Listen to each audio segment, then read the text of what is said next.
GST यानी goods and service tax 2017 से लागू है, लेकिन अब इसका अपग्रेडेड वर्जन जीएसटी 2.0 आया है।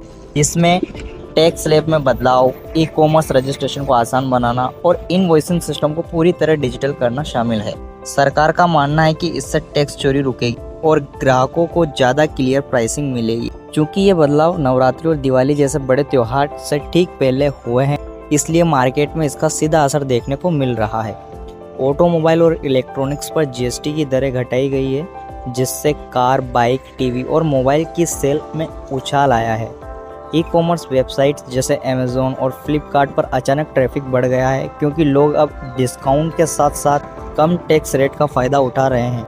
वहीं ज्वेलरी और लग्जरी आइटम्स पर टैक्स बढ़ गया है, जिससे इनकी खरीदारी थोड़ी महंगी हो गई है। ग्राहक खुश है कि उन्हें मोबाइल, टीवी और ऑटो सेक्टर में राहत मिली है, लेकिन सोना, चांदी और लग्जरी गुड्स लेने वालों के लिए ये थोड़ा निराशाजनक है।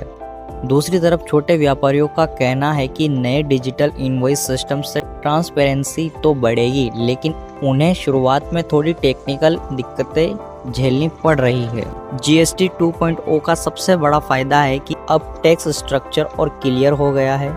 आने वाले समय में बदलाव भारत की डिजिटल इकोनॉमी को और तेजी देगा। विशेषज्ञों का मानना है कि इससे न सिर्फ ई कॉमर्स को फायदा होगा, बल्कि लोकल दुकानदार भी डिजिटल पेमेंट्स और इनवॉइसिंग के साथ नए ग्राहकों तक पहुंच पाएंगे। तो कुल मिलाकर जीएसटी 2.0 ने इस त्योहार के मौसम को खास बना दिया है।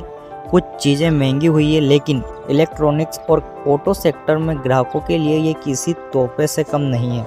अब ये देखना दिलचस्प होगा कि दिवाली तक मार्केट में और क्या रिवॉर्ड्स टूटते हैं।